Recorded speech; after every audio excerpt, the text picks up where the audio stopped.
My name is Angela D. Brown. I'm 31. I work in operations for a logistics company. Stable job, not flashy. I rent a decent apartment. I pay my bills on time. I'm not rich, but I'm not struggling either. I'm not trying to be impressive. I'm trying to be consistent. My boyfriend, now my ex, is 28. We'd been together just over 2 years, living in the same apartment for about 8 months. Nothing dramatic on paper. No cheating that I knew of. No screaming matches. Just a slow buildup of disrespect I apparently wasn't supposed to notice. This all started the night before his girlfriend's trip with friends. They were pre-gaming in our living room. I stayed in the bedroom on my laptop, giving them space, because every time I exist near that group, I'm somehow killing the vibe. Around midnight, I came out to grab some water. They were on the couch, wine glasses out, loud in that performative way where everyone's slightly mean, but pretending it's confidence. One of his friends smirked and said, "Oh, hey, you're still up." Before I could answer, my boyfriend rolled his eyes and said, "Ignore her, she's sensitive." I laughed it off because that's what I usually did. I grabbed my water. That should have been the end of it. Instead, he said it casually, like he was commenting on the weather. My friends and I were talking earlier, and honestly, they think you're kind of a joke. Everyone laughed. Not awkward laughter, real laughter. I stood there waiting for the follow-up, the "I'm kidding" something. Nothing came. I asked one word, "How?" He shrugged, actually shrugged. "I don't know, you're just safe, predictable, not exactly impressive." Then he added, "Don't make it a thing, I'm just being honest." I felt my stomach drop, but I didn't react. I nodded, took a sip of water, and said, "Understood." He smiled like he'd won something. He left for the trip the next morning. By that evening, I'd already made a decision. The strange part was how calm I felt after he left. No dramatic moment, no pacing the apartment. I went to work the next morning like normal. Answered emails, sat through a meeting I barely remember. The sentence kept replaying in my head without emotion attached to it. "My friends think you're a joke. Not I'm upset. Not we should talk. Not this isn't working." A verdict delivered casually with witnesses. By lunchtime, the embarrassment wore off and something colder took its place. Clarity. I realized this wasn't a slip. This was how he talked about me when I wasn't around. This was the version of me he fed to his friends, so they'd feel justified laughing. When I got home that evening, the apartment was quiet in that temporary way. His suitcase was gone. Half his shoes still lined up like they belonged to someone else. I sat on the couch and looked around, and for the first time, it didn't feel like our place. It felt staged, like I was the extra who forgot the set wasn't real. I opened my notes app and started listing things. Not emotionally, logistically. Furniture mostly mine. The TV was mine. The desk I worked at every day, mine. Kitchen stuff split, but I bought the expensive pieces over time without thinking twice. The lease was month to month, both our names on it. Savings were separate. Thank God. I wasn't angry while I made the list. That surprised me. I felt methodical, like I was finally seeing the room clearly instead of reacting to it. I texted my friend Chris, "Hey, you still have that spare room?" He replied 5 minutes later, "Yeah, what happened?" I stared at the typing bubble, then wrote, "I'll explain later. I'm moving out." That night, my boyfriend texted from the airport group chat. He'd accidentally left me tagged in a photo of cocktails. The caption said, "Freedom Weekend." I didn't respond. Instead, I started packing. Not angrily, carefully, folding shirts, wrapping electronics, taking only what was mine. Every item that went into a box felt like proof. Proof I hadn't imagined the imbalance. Proof of the way he spoke about me instead of to me. Around midnight, he FaceTimed me. He was drunk and smiling. "Why aren't you answering me?" he asked, already annoyed. I looked at the half-empty apartment behind me and said, "You're busy. Enjoy your trip." He rolled his eyes. "God, don't be weird." That was the moment I knew I was done. I didn't rush it. That felt important. Over the next 2 days, I packed in waves, morning before work, evening after dinner, no dramatic music, no revenge fantasies, just boxes stacking neatly along the wall like quiet punctuation marks. He texted sporadically from the trip. Random updates, nothing meaningful. "Mia is already drunk. You'd hate this place. Did you feed the plant in the kitchen?" That one almost got a response. Almost. Instead, I watered the plant, taped the last box shut, and left it by the door. By Wednesday night, the apartment looked hollow. My desk was gone. My side of the closet was empty. Even the couch looked smaller without the throw blanket I always used. I slept on the floor that night on a borrowed air mattress, staring at the ceiling fan spin and thinking about how many times I told myself things weren't that bad. Thursday morning, I called the landlord on my drive to work and told him I'd be moving out by the end of the week. He was surprisingly chill about it. He said as long as one of us stayed on the lease, it was fine. I didn't tell my boyfriend that part. After work, Chris helped me load the rest into his truck. He didn't ask questions. He just handed me boxes and made dumb jokes like normal. That might have been the hardest part. How easy it was to leave once someone treated me like I mattered. Before I locked the door for the last time, I walked through the apartment slowly. Not to reminisce, to check, to make sure nothing of mine was left behind. No emotional anchors. No excuses to come back. I left my key on the counter. Then I sent one text. "Hey, I moved out. We'll talk when you're back." He read it immediately. 3 dots popped up, disappeared, came back. "What? Are you serious? This isn't funny. Angela, stop being dramatic." I turned my phone face down. That night at Chris's place, I slept better than I had in months. No tight chest, no rehearsing conversations in my head, just silence. The next morning, my phone started ringing early. I didn't answer. I already knew the rhythm of his reactions. First confusion, then irritation, then the attempt to reassert control. I let it ring while I made coffee in Chris's kitchen, standing barefoot on cool tile, feeling oddly grounded. By Friday afternoon, he landed. I didn't hear from him directly at first. I heard it through Chris. He was in the kitchen when his phone buzzed, and he held it up with a look that said everything. "Your boyfriend is blowing up my Instagram," he said. "X," I corrected. "Almost," he replied. Apparently, my boyfriend had taken an Uber straight from the airport back to the apartment. He tried to unlock the door. The key didn't work. He knocked, then knocked again, and again. Eventually, the door opened, but not by anyone he recognized. The landlord's nephew had already moved in. Temporary sublet, early 20s, hoodie and headphones, confused expression. From what I was later told, my boyfriend just stared at him. "Who are you?" he asked. The guy said, I live here." My boyfriend laughed, assumed it was a joke, and tried to step past him.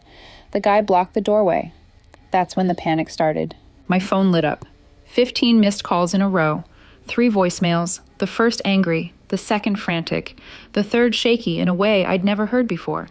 "Angela, this isn't funny anymore. Why is there some guy in our apartment? Answer me right now." I listened to them later, not in the moment. In the moment, I was sitting on Chris's couch, eating takeout, watching a dumb action movie, feeling strangely untouchable. He texted again. "Did you seriously move out because of a joke?" That word again, joke. I typed one response. "You said you and your friends think I'm a joke. I took you seriously." No insults, no explanation, no negotiation. There was a long pause. Then, where am I supposed to go? I stared at that message longer than I expected. 6 months ago, I would have fixed that problem for him without hesitation. Called around, offered my credit card, made space. Instead, I locked my phone and went to bed. I woke up the next morning to a text from a mutual friend. "What the hell did you do to him?" That's when I knew this wasn't over. It was just entering the phase where he tried to rewrite the story. By Saturday afternoon, the story had already changed. Not the facts, the framing.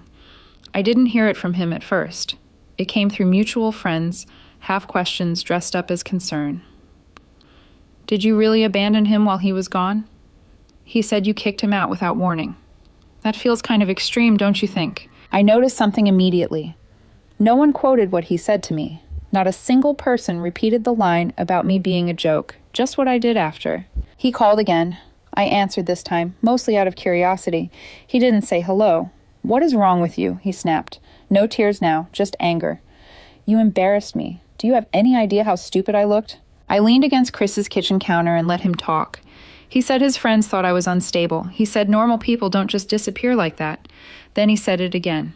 "My friends think..." "You told me exactly what you thought of me," I said. "I listened." He fired back. "You're acting like I cheated on you." I repeated his words calmly. "You called me a joke in front of your friends. I agreed with you."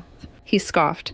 "God, you're so insecure. You always do this. Take things too personally." That almost worked.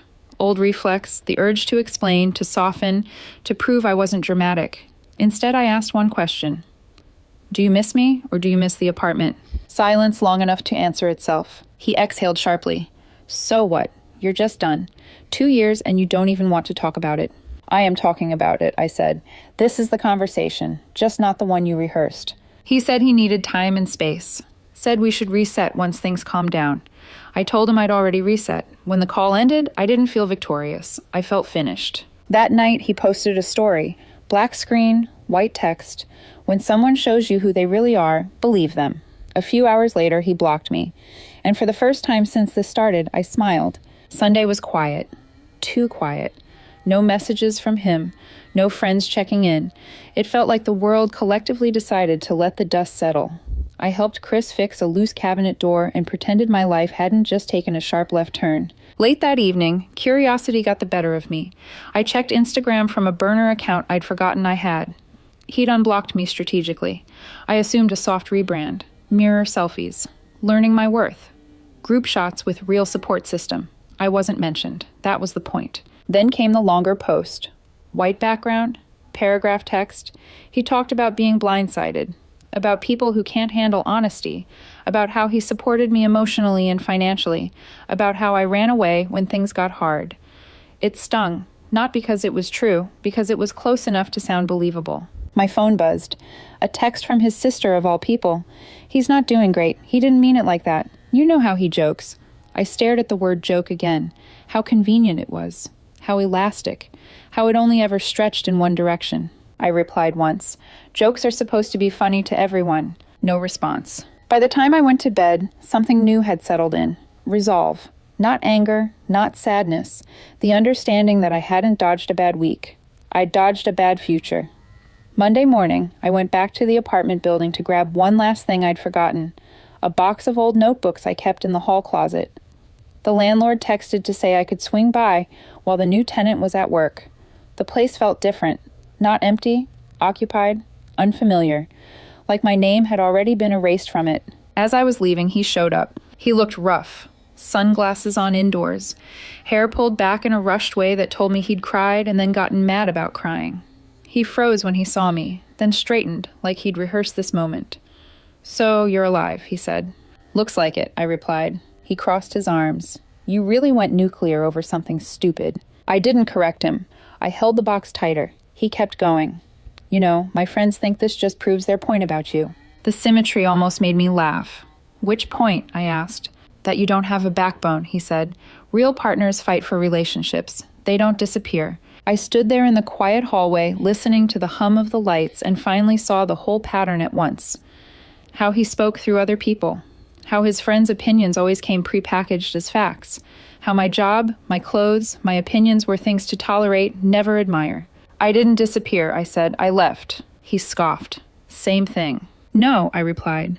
Disappearing is what you do when you don't matter. Leaving is what you do when you finally do. That stopped him. For the first time since this started, he looked unsure. You're really not coming back, he asked. The question wasn't emotional. It was logistical. No, I said. He exhaled hard, annoyed at the inconvenience of my certainty. Wow, he muttered. So that's it. It was, I said, the moment you said it out loud. I walked past him toward the door. He didn't follow. I didn't look back. After that, things went quiet in a different way.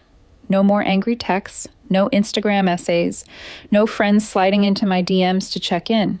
It was like he finally realized he couldn't pressure me back into place once I'd stepped out of the frame. A week passed, then another. I settled into a routine at Chris's place. Same commute, same job, different energy. I hadn't realized how much mental space I'd been using, anticipating his moods until that space was suddenly empty. No bracing myself before speaking. No replaying conversations to see if I'd said something wrong. One night, I ran into Mia, the friend who'd laughed the loudest, at a bar near my office. Total coincidence. She hesitated, then walked over with a drink already in hand. Guess things with you two really blew up, she said. Depends who you ask, I replied. She smirked. He didn't think you'd actually leave. There it is, I said.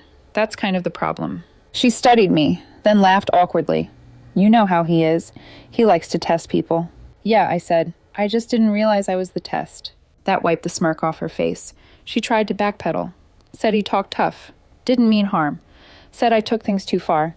I finished my drink and stood up. If you have to explain that someone didn't mean harm, I said, they probably did. I left her mid-defense. On the walk home, something clicked. He wasn't shocked because I moved out. He was shocked because I broke the unspoken rule. I didn't absorb it. I didn't argue it. I didn't try to earn my way back into respect. I opted out.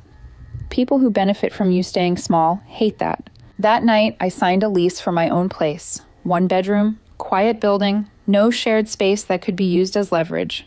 When I put the pen down, I felt relief. Not excitement, relief. The apartment felt sterile at first. White walls, cheap carpet, no shared memories clinging to the corners. Just a couch, a bed, a desk, and silence that belonged entirely to me. I furnished it slowly. I bought things I actually liked instead of things that looked good for guests. I started cooking real meals again. I slept better. I laughed easier. I stopped explaining myself. About 3 weeks later, he reached out again. Not directly. An email. Subject line, "Can we talk like adults?" The tone was careful, softer. He wrote that he'd had time to reflect, that he'd been hurt and defensive, that his friends sometimes influenced him too much. He said he never meant to make me feel small. Then he said the part that mattered. He missed me, missed us, missed how stable things felt. Not me, things. He suggested coffee, neutral ground, no pressure. I didn't reply right away. I went for a walk instead. Thought about the hallway, the laugh, the shrug, the word joke. Thought about how easily he'd let other people define my worth and how comfortable he'd been watching me swallow it. That night, I replied with 3 sentences. "I don't hate you. I don't need closure. I don't want to meet." He responded within minutes. "You're really okay just walking away?" I didn't walk away, I typed. I stepped forward. That was the last message we ever exchanged. A mutual friend told me later he kept waiting for the phase where I'd soften, where I'd miss him enough to negotiate. I never did. Once someone tells you who they think you are and laughs while doing it, you don't owe them a rematch. You owe yourself an exit. It's been a few months now. No glow-up montage, no poetic karma, just a quieter, steadier life. I understand exactly what happened. It wasn't the comment by itself. It was how easily he said it, how comfortable he was saying it with an audience, how shocked he was when I didn't absorb it. Some people think respect is something you negotiate, something you earn by staying quiet, flexible, agreeable. I learned it isn't. If someone thinks you're a joke, the worst thing you can do is argue your punchline. The best thing you can do is leave the room. I did.